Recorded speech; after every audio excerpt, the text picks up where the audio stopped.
Alors bonjour, j'espère que vous allez bien aujourd'hui. Aujourd'hui, je vais vous parler d'un sujet que les gens évitent beaucoup. Mais là, aujourd'hui, on va aborder beaucoup de sujets, comme beaucoup de sujets. Mais le sujet dont je vous parle que les gens évitent beaucoup, c'est les faux serviteurs de Dieu. On va en parler parce qu'il y a clairement un problème dans ce monde. Il y en a clairement un. Donc d'abord, pour commencer, Chana t'est voilée.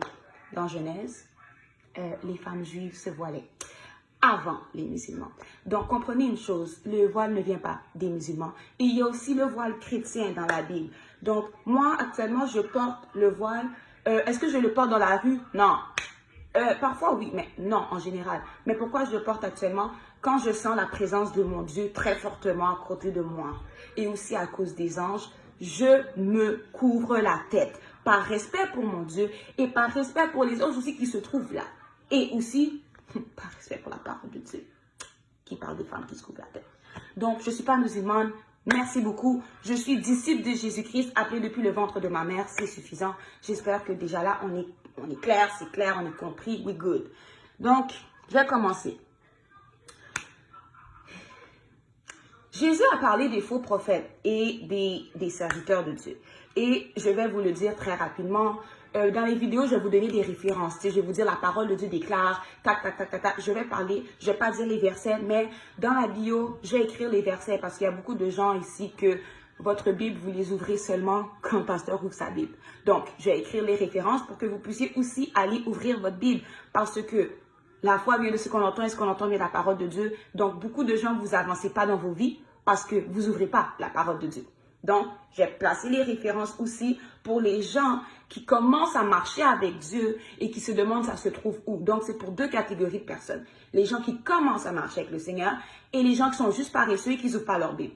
Là, oui, dans cette vidéo, je vais être claire, je ne vais pas garder ma langue dans ma poche parce que les serviteurs de Dieu aiment ça vous flatter. Jésus flattait personne. Jésus flattait personne. La prostituée s'appelait prostituée. Jésus flattait personne. Et moi, je ne suis pas là pour flatter qui que ce soit ici. Moi, je suis là pour prêcher la parole de Dieu. Parce que la parole de Dieu déclare dans 2 Timothée 4, de 1 au verset 5, de prêcher la vraie doctrine, la doctrine de Dieu, parce qu'il viendra un temps où les gens vont se retourner vers des fables. Et c'est quoi ça, les fables dont on parle? On parle de, oh, tu peux être chrétienne, tu as juste besoin d'accepter Jésus, mais tu peux continuer à faire ce que tu as à faire. Non! Jésus a dit, va, mais ne pêche plus. Tu ne peux plus continuer à faire ce que tu as à faire. Donc, si tu as accepté Jésus, tu n'es plus supposé être prostituée. Si tu as accepté Jésus, tu n'es plus supposé faire de la fraude. Si tu as accepté Jésus, tu n'es plus supposé coucher à gauche, à droite. OK? Ça, c'est clair. Donc, non, c'est pas comme ça que ça fonctionne. Tu as accepté Jésus, c'est suffisant. Non. Ce sont ceux qui font la volonté de mon Père qui rentreront. C'est clair. Et puis le mec, il a même dit, ce ne sont pas tous ceux qui disent Seigneur, Seigneur qui rentreront. Donc il y a beaucoup de gens là, sur les Instagram, Snapchat. I'm a child of God. Sis, tu pêches, tu vas aller en enfer. Parce que la parole de Dieu déclare dans 1 Corinthiens 6, verset 9 à 10. Ne savez-vous pas que les injustes n'hériteront pas du royaume de Dieu? Ne vous y trompez pas. Ni les impudiques sexuels, les adultères, les homosexuels, les calomniateurs, les gens qui sont colériques, les gens qui sont envieux. Et la liste, elle est longue. Donc, non, excuse-moi. Tu peux pas être fils de pasteur, penser que Dieu t'a sauvé, c'est suffisant, et être impudique sexuel. Tu vas aller en enfer, mon frère. OK? Ça, on va mettre ça au clair. J'espère que c'est clair. Donc, déjà là, serviteur de Dieu numéro 1. Les serviteurs de Dieu qui vous prêchent, oh oui, c'est pas grave, t'as juste besoin d'accepter Jésus, c'est suffisant. OK. Je vais juste vous dire que ces serviteurs-là de Dieu, là, hein, ils vous prêchent ce qui est contraire à la parole de Dieu parce que Jésus lui-même a dit que c'est pas suffisant. Et puis la parole de Dieu dit encore que quelqu'un là qui écoute la parole de Dieu mais qui la met pas en pratique est comme un homme qui se regarde dans le miroir, il s'en va, il revient, mais il a tout de suite oublié à quoi il ressemble. C'est ce que la parole de Dieu, elle dit. Donc, non, c'est pas suffisant. Il faut mettre la parole de Dieu en pratique. Mettez la parole de Dieu en pratique. Ça, ce sont les serviteurs de Dieu qui vont rentrer. Mais encore plus que ça, ce sont les violents qui vont s'en emparer. Il y a des gens, vous dites chasser les démons, là, vous pleurez. C'est quoi ça? Jésus chassait les démons. Voici les miracles qui accompagneront ceux qui auront cru en mon nom. Ils parleront de nouvelles langues. Ils chasseront des démons. Tu crois en Jésus-Christ? Pour moi, tu es supposé chasser des démons.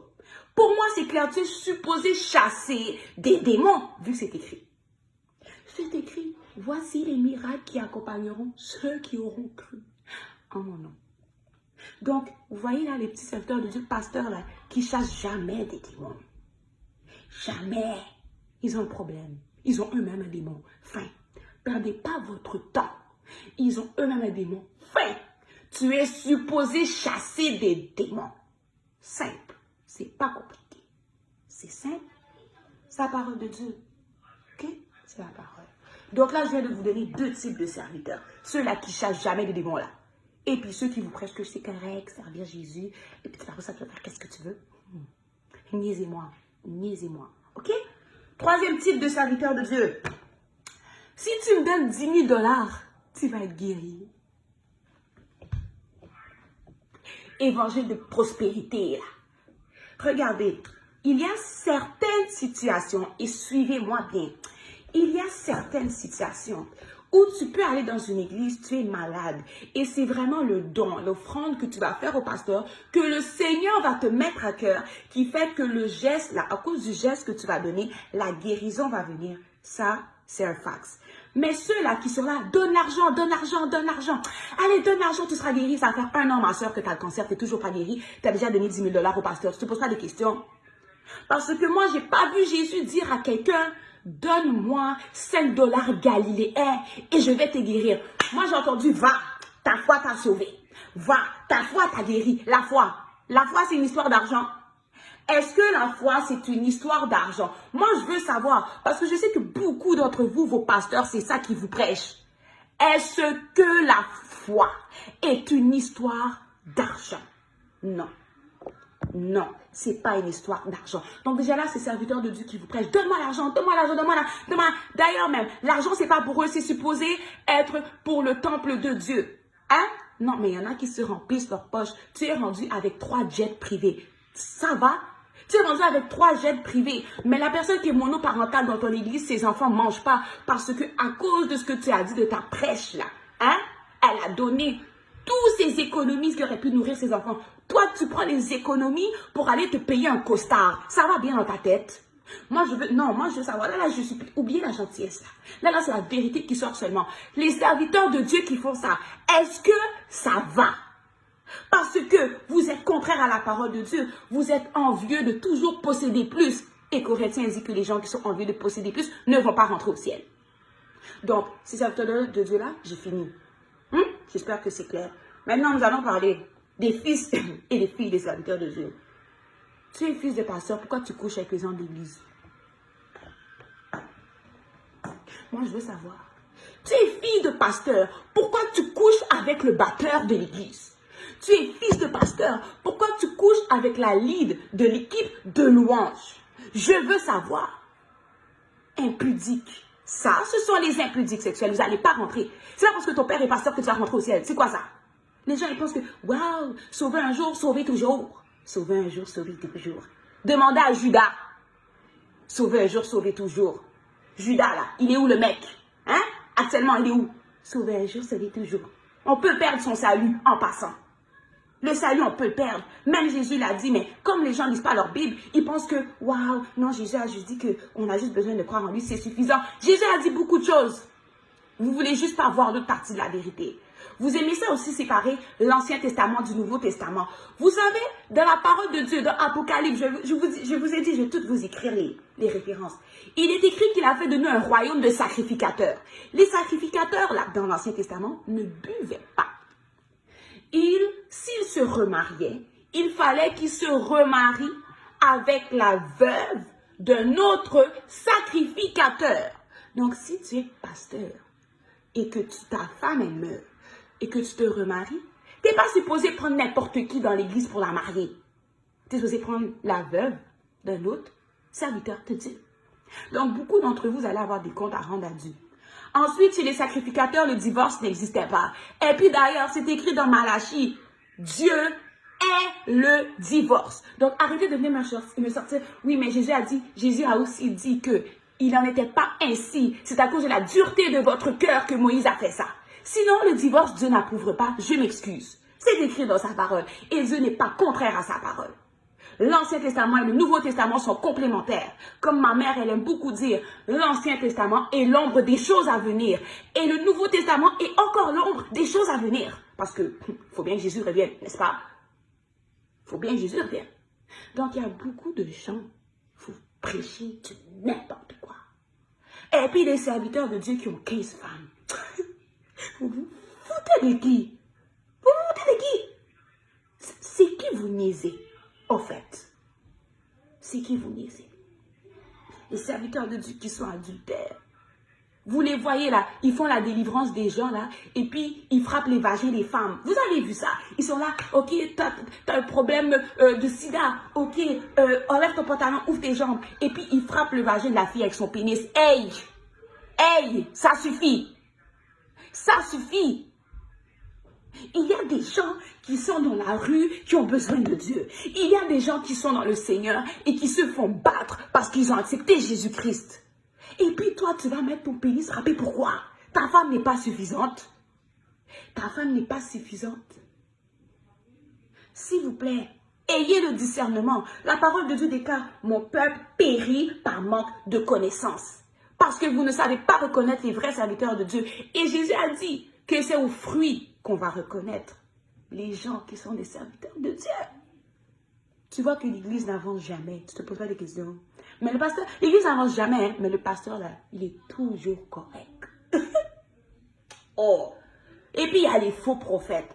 Les faux prophètes qui aiment prophétiser ce que vous voulez entendre. Donc je vous donne un exemple. Vous allez aller leur dire, waouh, je suis vraiment triste. Mon cœur a été brisé par François. Et puis lui, il va venir te prophétiser. Dans le nom de Jésus, je te prophétise, je vois la vision. François, il va revenir avec toi. Or, quand tu étais avec François, tu étais dans la vie de péché et maintenant tu as accepté Jésus-Christ. Donc, pourquoi tu pleures encore pour François? Et puis, le prophète, lui, te dit, oui, nanana, faux prophète. Le faux prophète, le vrai prophète, pardon, ne va jamais vous dire ce que vous voulez entendre. Jamais. Jamais le vrai prophète de Dieu va vous dire ce que vous voulez entendre, parce que Jésus n'a jamais dit à quelqu'un ce qu'il voulait entendre. Jésus n'a jamais dit à quelqu'un ce qu'il voulait entendre. Regarde, le jeune homme riche aurait sûrement voulu entendre que « suis-moi, garde tes biens ». Jésus a dit « suis-moi » et puis laisse tout. Le mec est parti. « Oh, mais on ne sait pas s'il est revenu. Ça, c'est pas mon problème, c'est pas mon point. » Mais tout ça pour vous dire que Jésus, là, il n'a jamais dit à quelqu'un ce qu'il voulait entendre.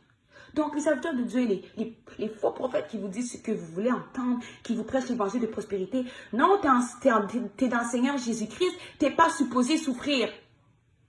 Heureux serez-vous lorsqu'on vous persécutera à cause de mon nom. Tu es supposé souffrir pour Christ. Et il est aussi écrit dans sa parole, souffre comme un bon soldat pour Christ. C'est écrit, tu es supposé souffrir pour le nom de Dieu. Donc oui, tu es supposé avoir des problèmes dans la vie. Oui, ça se peut que tu aies la maladie. Oui, c'est normal. Mais Jésus a dit quoi? Courage, j'ai vaincu le monde.